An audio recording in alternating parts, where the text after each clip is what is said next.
you don't want to throw at 21. You're going to throw somewhere else. And I'm telling you right now, you don't want to throw in number 6's direction either. I tell you what, Khalil Deckard, he is playing such good football right now. He's just playing center field out there and just waiting for it. That third interception almost looked like it was thrown to him. Oh, yeah. And he does such a good job of taking over the route of the receiver, and his closing speed whenever the ball is coming, it's textbook right now. And Deckard, he's really seeing the field well this season. I think that was, what was that coach number interception? Maybe like 4, 5, and 6, or 5, 6, and 7 on the season. I think it's 5, 6, and 7.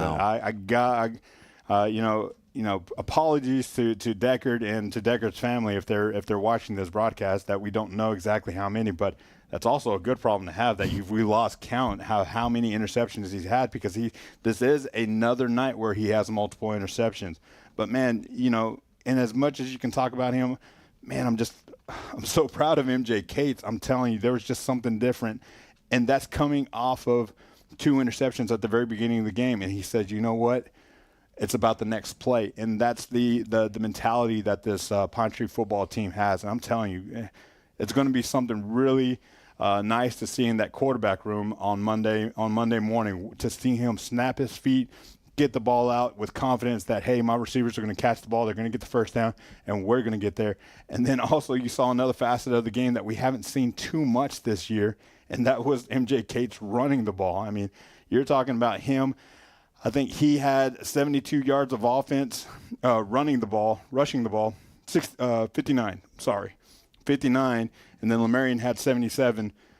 I mean, if you don't tackle one, you got to worry about the other. And if you corral those guys, then the guys on the outside are going to hurt you. And, man, this is a dangerous Pine Tree football team. They are, and they're sneaky good, because if you're an opposing team and you're looking at the stats, they don't have the gaudy numbers, right? Like Starling from Henderson, 21 touchdowns. You see that, and you're thinking, oh, my gosh, how are we going to stop this kid?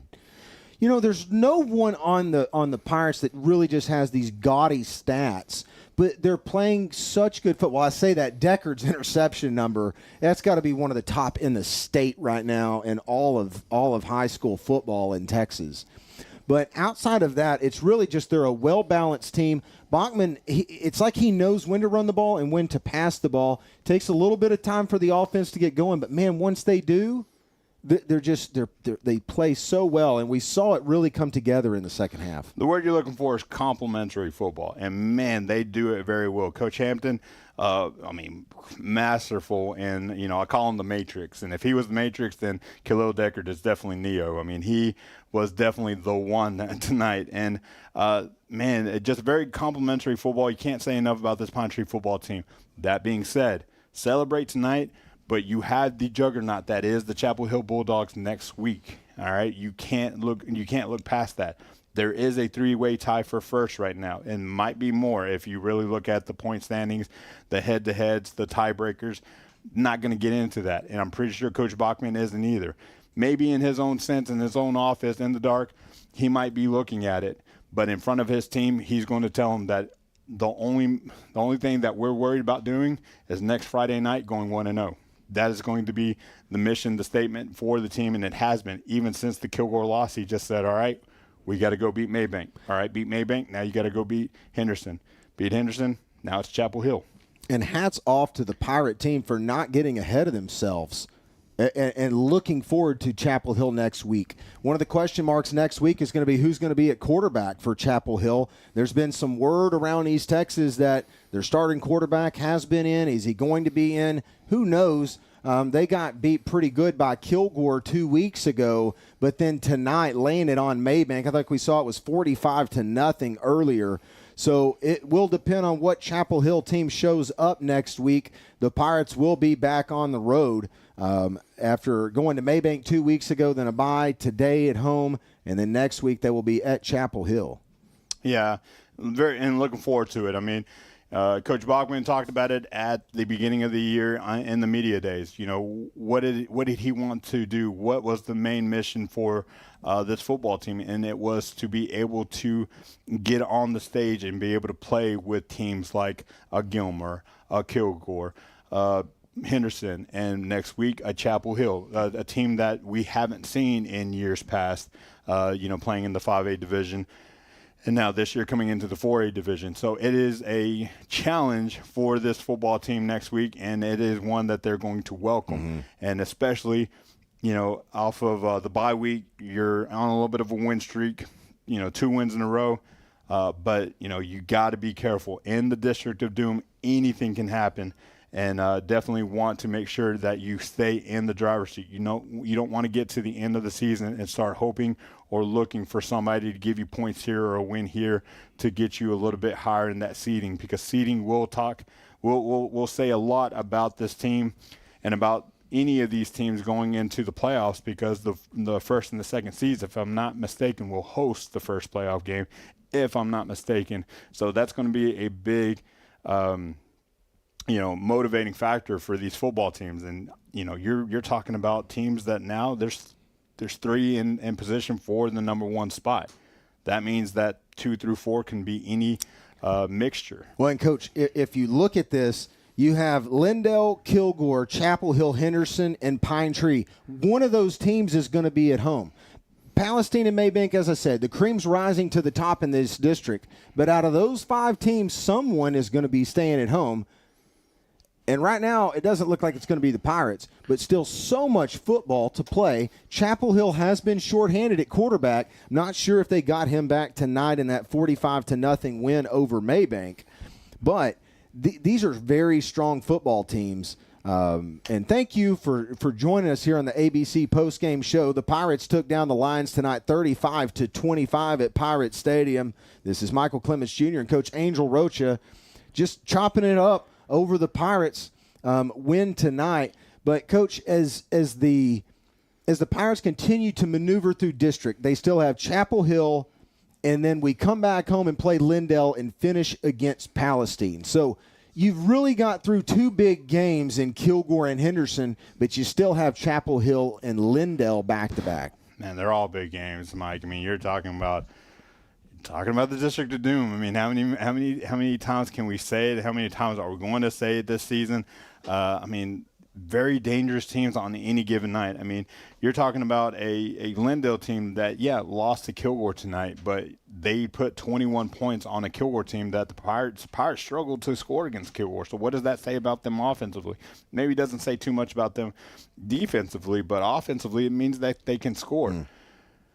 I'll still take the Pirate defense against any offense, and especially on a night like tonight. You're talking about, they gave up 25 points. Well, you take 7 of those points away from the short field that the Pirates gave them after that interception, and you're talking about a different ball game. And you're also talking about a Henderson Lion team, like I said. I mean, you're talking about scores of, 42, 62, 45. I mean, they've been known to score a lot of points. This is the second lowest score that they've had, and the only other lowest score other than that was the 27-24 win that they had against Kilgore. So, I mean, it says a lot about this Pirate defense.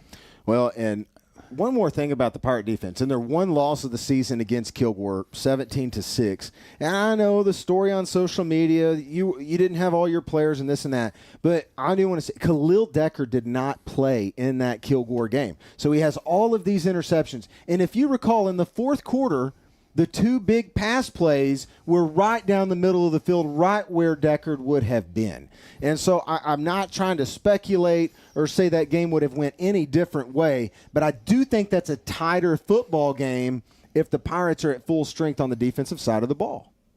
And I'm not going to argue with you. I mean, Khalil Deckard is a very vital part to this to the secondary that we keep bragging about. You're talking about a secondary with Khalil, Earl Williams, Carl Turner, Boston Johnson, Ashton Valentine,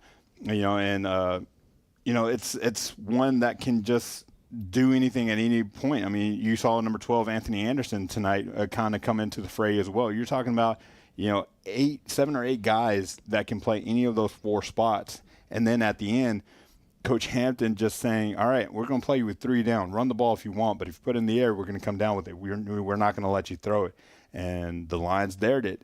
Dared to throw it against the Pirate defense, and it blew up in their face. So, Coach, as we get ready to wrap up the ABC postgame show, what are your final words on the game tonight? Very excited, but you know me. I'm an old coach's soul. You got to be able to turn the page. I mean, celebrate this one, watch the highlights, and feel good about it. But start looking at the next opponent. Start looking at Chapel Hill. I mean, they are Chapel Hill for a reason. You want to be on this stage, but it's not enough to just be on the stage. You want to be on the stage, but also be able to make your claim and your stake to being on this stage, and you do that with winning. And I think the Pirates are going to be very eager and very hungry to get a win that'll let people know that, hey, Pine Tree's here too. It's not just Chapel Hill. It's not just Kilgore, and before tonight it wasn't just Henderson. Pine Tree Pirates, it's different. It ain't Pine Tree anymore. It's something different this year. So very excited about next week and the challenge that's going to present. But looking forward to calling that game. I know they have a little bit of construction going over there at the stadium. So hopefully we'll find a way to get the signal and the game out to those that don't make the drive. But I'm very excited about that game. Well, Coach, I enjoyed this one with you tonight. It's Fun fun call. And thank you, Pirate Nation, for your support of Pine Tree Athletics. Thank you to the faculty and the staff, including Superintendent Steve Cluxton, High School Principal Beeper Krause, Head Football Coach Jason Bachman, and Athletic Director Jacob Holder. Also, thank you to the Pine Tree Culinary Team. The food was excellent tonight in the booth. A big thank you to our 2024 sponsors, including our postgame sponsor, ABC Auto Parts, and broadcast sponsor, Vera Bank. Thank you to the Pine Tree Live broadcast team of color commentator Coach Rocha, cinematographer Garrett Mahan, as well as Kyle Dennis, statistician Mitch Eggerman, and our engineer Larry Mahan with M6 Drones. We look forward to seeing you again next Friday when the Pirates are on the road again in Chapel Hill to take on the Bulldogs. This is Michael Clements Jr. signing off at Pirate Stadium. Ahoy, good night, go Pirates. At ABC Auto Parts, what does parts and people you can trust really mean? It means our roots run deep in the communities where we live and do business. That our friendly expert staff is here for you, ready to go above and beyond to get the job done. And you can trust that ABC Auto Parts offers quality brand name parts in stock with competitive pricing, whether you shop online or in store. We are the parts and people you can trust. ABC Auto Parts.